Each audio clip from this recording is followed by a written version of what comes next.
Hey, welcome to another episode of Cutter One. I am your host, Jay, just Jay, your resident troublemaker and your resident culture warrior.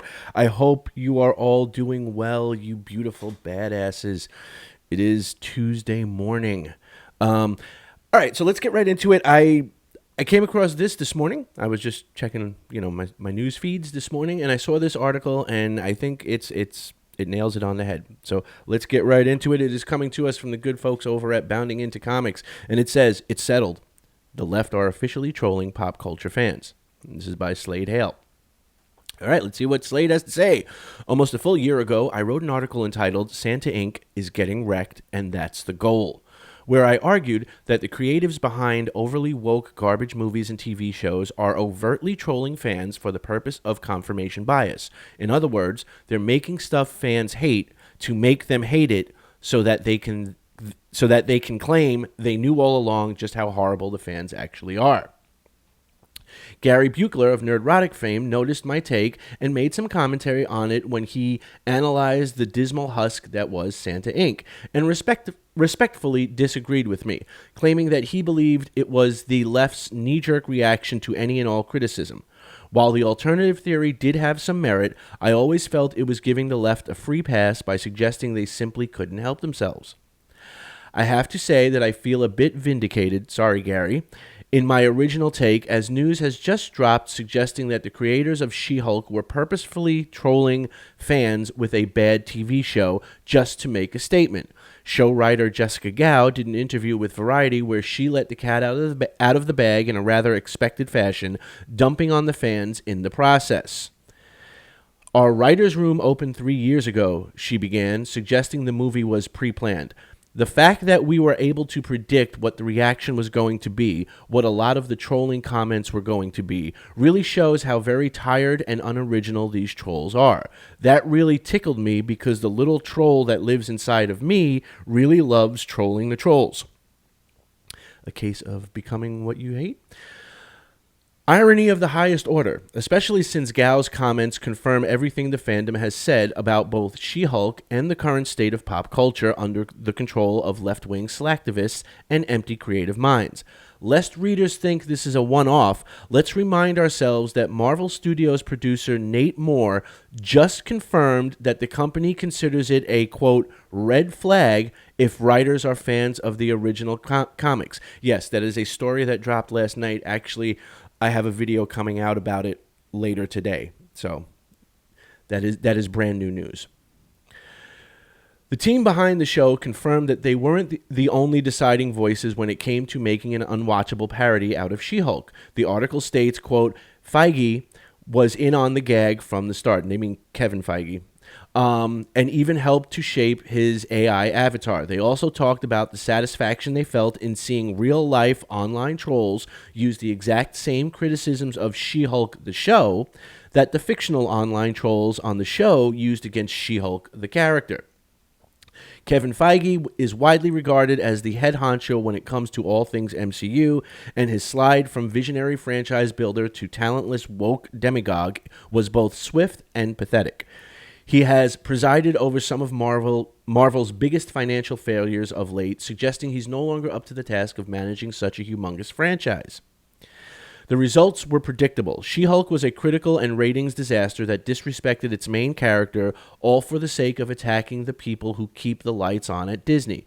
This, on top of an MCU Phase 4 that has hemorrhaged money like a 12-gauge shotgun wound to the chest, one failure after another piling up, costing Disney its stock value and sending shareholders into a panic. Which brings us to the latest news regarding the unceremonious booting of Bob Chapek as head of Disney, paving the way for his predecessor to come out of retirement and retake control of the company. The optics of this PR disaster cannot be overstated. Whether one follows the trends or is merely a casual customer, Disney is in serious jeopardy. That much is for sure. But what will Iger do to solve it? And there you see the latest Disney stock numbers as of, I'm assuming, last night or this morning. And as you can see, they're horrible. It's doubtful he'll purge Disney of the woke imbeciles that have brought the company to its knees, the same way that Elon Musk did with Twitter. No, Rather, it's expected that Iger will double down on the same bad principles that led Disney down such a dark path to begin with. Meanwhile, everyone suffers, from angry shareholders to upset parents, disappointed children, and of course, the company's core spending base, the fans. She-Hulk creator Kat Coiro also chimed in during the Variety interview with a lack of self-awareness that permeates the entire leftist infrastructure at this point. One thing I noticed is that at the beginning of the series, I was getting a lot of nasty, mean comments. As it's gone forward, that has stopped. I think it's because now they realize when they target us, they're playing directly into our hands. Sorry, Kat, but it's the precise opposite. You played right into the hands of the fans and proved their point more beautifully than they could have hoped for.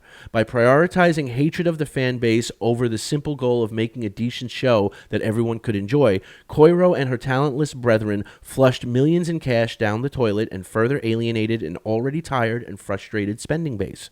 Once again, the left know what they are doing. They create bad shows stuffed with political propaganda that nobody likes, knowing full well that the backlash will come. When it does, it gives them an excuse to point the finger and claim that the problem of toxic fandom or toxic masculinity or whatever buzz phrase is popular that week is an even bigger problem than they realized. Remember that victimization is a central core tenet of radical leftism. The more victimized you make yourself out to be, the more political and social clout you have with those sharing your own echo chamber. And so the cycle continues, the everlasting battle to see who will climb to the top of the victimization ladder first and wave the flag.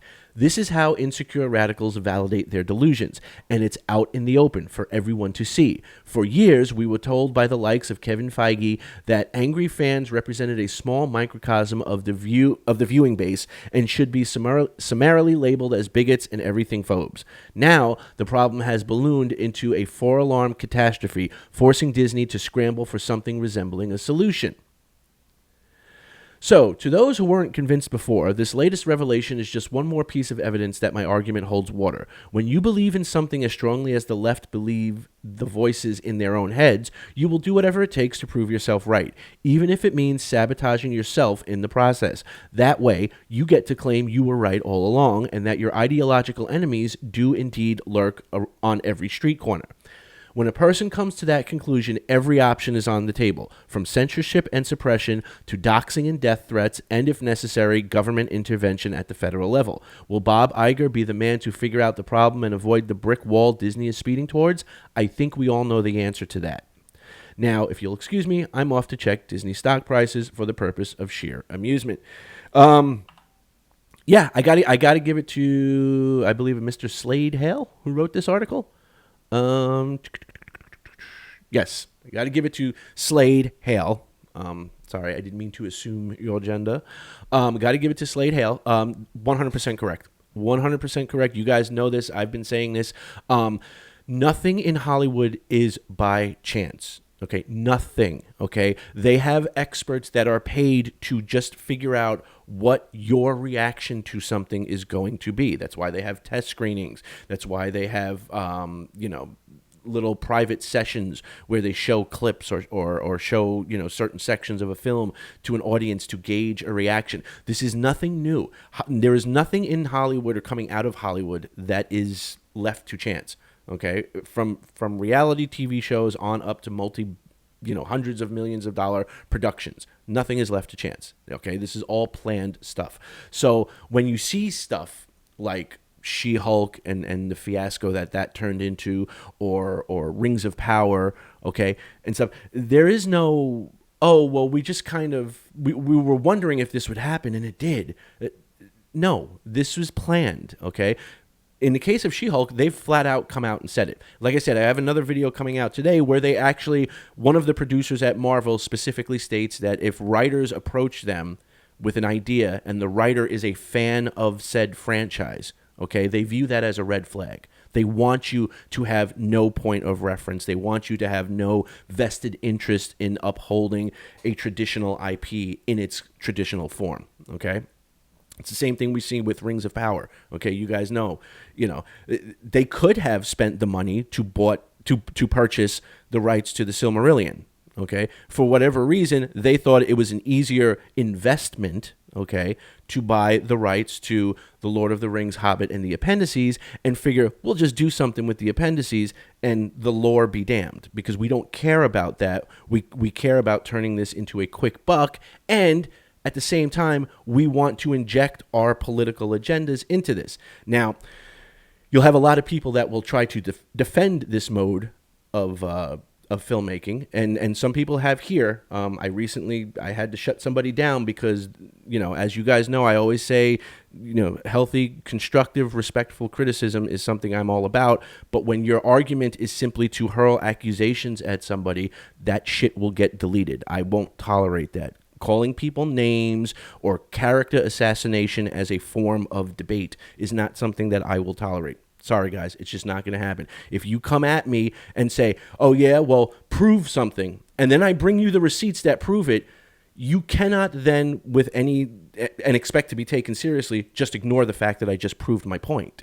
Okay, and that happened recently. Somebody asked me I made a comment about how certain characters in the Rings of Power were there to fill a quota. Somebody said, how do you know that Amazon has a quota? Well, I brought up Amazon Prime Video's inclusion policy for all their productions, where they literally lay out numbers as to how many of certain ethnicities and genders and representations certain people have to be. So in other words, off the top of my head, it states that as far as leading characters go with dialogue, Amazon productions are like white males, 30%, no more. You are not allowed to have more than 30% of white males in leading role characters. Same thing with white women, okay? Now, if they fill other boxes, that's where Amazon gets to sort of play with the numbers a little bit, because you could have a white trans woman, okay? But if you're talking specifically like, cis white male, okay, straight white male guy, 30%. And this person asked me, well, how do you know that Amazon has quotas? So I pulled up and I copy and pasted this argument to them and said, there you go. They literally list what the quotas are. You can go check it out for yourself. It's not hidden, okay? To which this person just, still focused in on accusing me of being some evil white devil who's just all about my whiteness and don't want my token to be black. And so, to which, as you guys who have been following the channel and seen my previous videos know, that's exactly not what I'm about. I actually have laid out a very strong case for the fact that they could have, if they wanted to, created stories regarding, the Hadrim, okay, or the Easterlings, okay, in which you could have had an entire show set within Tolkien's world that has a largely majority non-white cast, and it would still be lore correct. And I personally would love to see that, because it's part of Tolkien's world that hasn't been explored, okay? But despite my trying to push this and saying, hey, that's where they should go with this. That's how you can accomplish all these things, keep the fans happy because you're sticking to the lore, show us something we haven't seen that has been of interest to a lot of the fans, and be able to have representation and diversity on screen without having to just tokenize a character. Like I said previously, if you don't think that Arondir the Black Elf is put there just to check a box, riddle me this. How is he a black elf? Where are the other black elves? Okay, are they a separate species of elf? Are they just elves that have been outside for a really long time and have developed darker skin? They don't have an answer to that, because they didn't think to create a character that can be explained. Instead, they just said, we need an elf, let's make him of color. It'll bring us diversity points. It'll bring us representation points. Okay, there's no backstory to that character. Why is he the only one? What happened to the other elves of color? Did they get wiped out somehow? So none of those questions can be answered, because nobody put the time and effort in to create that story. Therefore, the fact that he's there can only be explained one way. He's there to check a box. If anybody knows different, prove me wrong. I'm okay with that. I can be wrong. I'm not infallible. But anyway, going off on a tangent here. The point is, I like this article because, yes, it does show that in Hollywood, these are the mindset of a lot of people, or this is the mindset of a lot of people in Hollywood that are in control of creating and producing these shows. Okay, they know you're going to respond a certain way. They already are prepared for it. With Rings of Power, we saw immediately after the first trailer was released, there were already fluff pieces in like Slate magazine and Time and magazine and stuff like that about how the fans were racist and responding in a racist, bigoted way simply because we're like, hey, when did dwarves become black? Never saw that before. And immediately, you're a racist. Okay, they even tried the same thing with Star Wars. If you remember Star Wars, the first time people saw Finn and said, hey, we never saw a black stormtrooper before. What's up with that? Okay. They said, oh my God, you're so racist. You don't want to, you don't want your Star Wars to have black people. First of all, that's just stupid because one of the most beloved characters in Star Wars was Billy D. Williams, black guy. Okay. Everybody loves Lando. Everybody loves Lando. Okay. But the reason why fans were shocked to see a black stormtrooper is because prior to the sequel, Disney Star Wars, let's say, our only reference for stormtroopers was that they were all clones. And in the prequels, we were shown that they were all clones of Tamara Morrison, who is Maori. Okay? The guy who plays Jango Fett, for those of you who may want to go back and check it out. Okay? He's not black. He's Maori. He's not white. He's Maori. Okay? So we always assumed, I would assume the majority of Star Wars fans, that that's what stormtroopers look like. Not white guys, Maori. Okay, so to see somebody of African descent who's got a completely separate set of features, who has African features, okay, was a bit surprising because we're like, how did we get here? But they explained it because this wasn't the Empire, this was the First Order, who kidnapped children and indoctrinated them and so on and so on.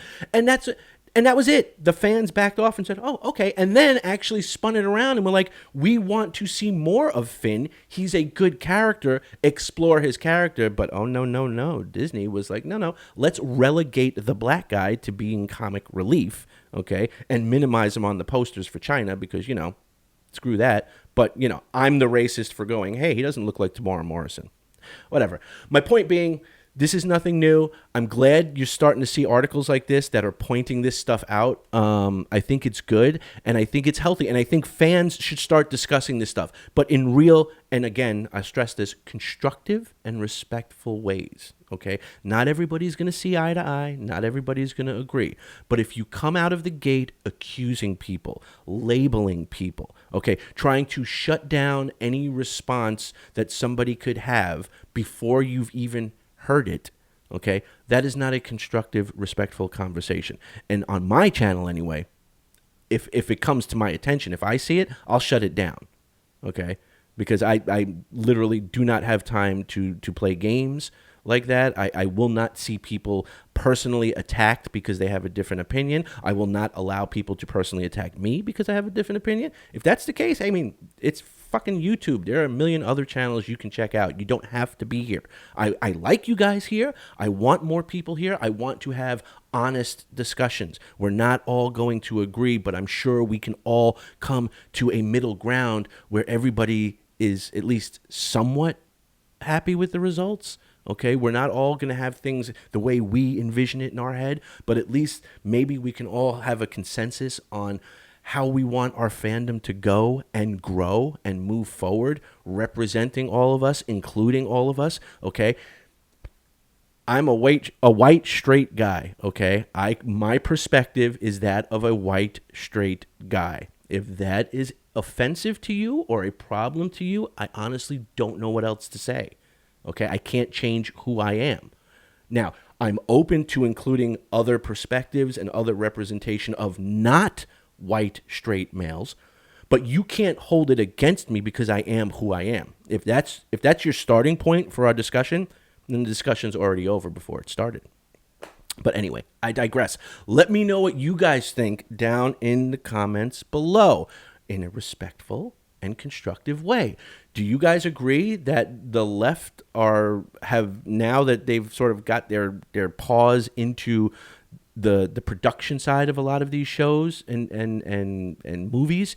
Do you feel that they're using it as a sort of way to troll the fans, to sort of, to prove like a self-fulfilling prophecy, like, oh, we're going to create something we know the fans hate, so that when the fans hate it, we could say, see, the fans are haters? What do you guys think? Do you think it's that sort of, that level of, I want to say 4D chess, but it's really not? But do you think that that's, do you agree that that's what's going on? Or do you just think it's random and they're just like, hey, we're just trying to tell the best story we can tell, and the fact that it seems to have a political agenda is just chance? Let me know what you guys think down in the comments below. I'd love to hear it. Remember, if you like the video, then like the video. If you feel like sharing the video, by all means, feel free to do so. If you are not a subscriber, I would hope you would consider subscribing. I think there's room for everybody at this table, and I would love to have you at this table and get your opinions and hear what you have to say in the comment section. If you are a returning subscriber, you are a beautiful badass, and you know that, and I'm glad that you are coming along for the ride, and I appreciate it. Until the next time, guys, peace out. I got another video coming out later today that we're going to talk about this whole Marvel producer who is basically saying if a writer is familiar with the original IP, we consider that a red flag. Anyway, I'll talk to you guys soon. Peace.